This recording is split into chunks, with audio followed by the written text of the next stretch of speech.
कृष्ण। आप सभी को विजया एकादशी की हार्दिक शुभकामनाएं। हमारे वैदिक ग्रंथ, शास्त्र व आचार्य एकादशी तथा अन्य उत्सवों के समय व्रत रखने को आध्यात्मिक जीवन का महत्वपूर्ण अंग मानते हैं। हमारे आचार्यों के अनुसार ये सभी विधि विधान उनके लिए बनाए गए हैं जो दिव्य जगत में भगवान का संग पाने के इच्छुक है। महात्मा गण इन सभी विधि विधानों को मानते हैं, इसीलिए उन्हें फल प्राप्त होता है। आज हम इन्हीं एकादशियों में से एक विजया एकादशी के विषय में चर्चा करेंगे। स्कंद पुराण में इस एकादशी की महिमा का वर्णन आता है। महाराज युधिष्ठिर ने भगवान श्री कृष्ण से पूछा कि हे वासुदेव, फागुन मास के कृष्ण पक्ष में कौन सी एकादशी आती है, कृपया आप मुझे बताएं। तब भगवान श्री कृष्ण बोले कि एक समय देव ऋषि नारद ने जगत पिता ब्रह्मा से कहा, महाराज आप मुझसे फागुन मास के कृष्ण पक्ष की एकादशी का विधान कहें। ब्रह्मा जी कहने लगे कि हे नारद, फागुन मास के कृष्ण पक्ष की एकादशी को विजया एकादशी कहते हैं।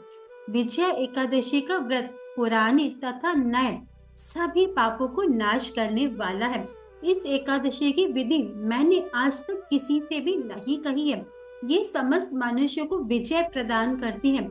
त्रेता युग में मर्यादा पुरुषोत्तम श्री रामचंद्र जी को जब 14 सालों का वनवास हुआ, तब वे लक्ष्मण तथा सीता जी सहित पंचवटी में निवास करने लगे। वहां पर दुष्ट रावण ने जब सीता जी का हरण किया, तब इस समाचार से श्री रामचंद्र जी और लक्ष्मण जी अत्यंत व्याकुल हुए और सीता जी की खोज में चल दिए। घूमते घूमते जब वे मरणासन जटायु के पास पहुंचे, तो जटायु ने सीता जी का वृतांत सुनाकर स्वर्गलोक को सिधार गए। कुछ और आगे जाकर उनकी सुग्रीव से मित्रता हुई और प्रभु श्री राम ने बाली का वध किया।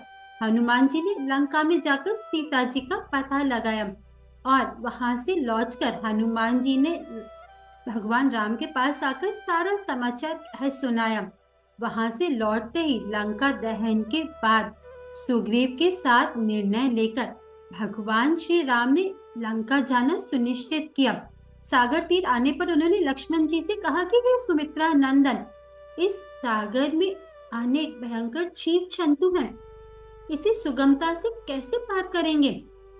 कोई उपाय ही नहीं सूझता।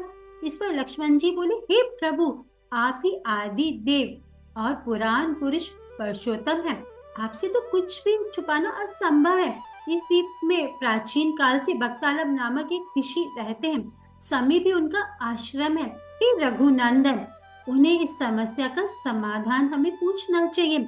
लक्ष्मण जी की कथा अनुसार प्रभु रामचंद्र जी मुनिव्रत बक्तालब के पास मिलने उनके आश्रम गए और उन्हें सादर प्रणाम किया। मुनिव्रत ने उन्हें देखते ही पहचान लिया कि यही परम पुरुषोत्तम श्री राम है। अत्यंत आनंद पूर्वक उन्होंने पूछा कि प्रभु, किस कारण आपका आना हुआ है? रामचंद्र जी ने कहा कि हे मुनिवर, रावण का संहार करने के लिए मैं यहाँ आया हूँ। कृपया आप मुझे इस सागर को पार करने का उपाय बताएं। बक्तालब ऋषि बोले कि हे राम, फागुन मास के कृष्ण पक्ष की एकादशी का उत्तम व्रत करने से निश्चय ही आपकी विजय होगी। साथ ही साथ आप इस समुद्र को भी अवश्य पार कर लेंगे। इस व्रत की विधि ये है कि दशमी के दिन स्वर्ण, चांदी, तांबा या मिट्टी का एक घड़ा बनाएं। उस घड़े को जल से भरकर तथा 5 पल्लव रख वेदिका पर स्थापित करें। उस घड़े के नीचे सब अनाज तथा ऊपर जौ रखें और उस पर श्री नारायण भगवान की स्वर्ण की मूर्ति स्थापित करें। एकादशी के दिन स्नान आदि से निवृत्त होकर धूप, दीप, नैवेद्य, नारियल आदि से भगवान की पूजा करें और फिर घड़े के सामने बैठकर भगवान के पवित्र नामों का जाप करते हुए अपना दिन व्यतीत करें और रात्रि में भी इसी प्रकार कीर्तन करते हुए जागरण करें। फिर उसके बाद द्वादशी के दिन नदी या तालाब के किनारे उस कलश की विधिवत पूजा करके वह कलश किसी योग्य ब्राह्मण को दान में देना चाहिए। हे राम, यदि तुम इस व्रत को सेनापतियों सहित करोगे तो तुम्हारी विजय अवश्य होगी। ब्रह्मा जी कहने लगे कि हे नारद, श्री रामचंद्र जी ने ऋषि के अनुसार इस व्रत को किया और इसके प्रभाव से उन्हें विजय भी प्राप्त हुई। हे पुत्र, इस व्रत के प्रभाव से मनुष्य को जीवन में विजय प्राप्त होती है और अक्षय परलोक प्राप्त होता है। इतना कहकर भगवान श्री कृष्ण बोले कि इस एकादशी का पालन करने से वाजपेयी यज्ञ का फल प्राप्त होता है। भगवान को एकादशी बहुत प्रिय है, इतनी कि जब अवतार लेकर श्री राम के रूप में आए तो स्वयं भी इस व्रत को किया। तो हमें भी उनके आदर्शों का पालन करते हुए एकादशी का व्रत अवश्य करना चाहिए।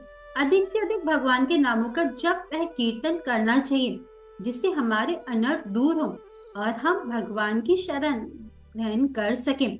विजया एकादशी की आपको हार्दिक शुभकामनाएं। हरे कृष्णा।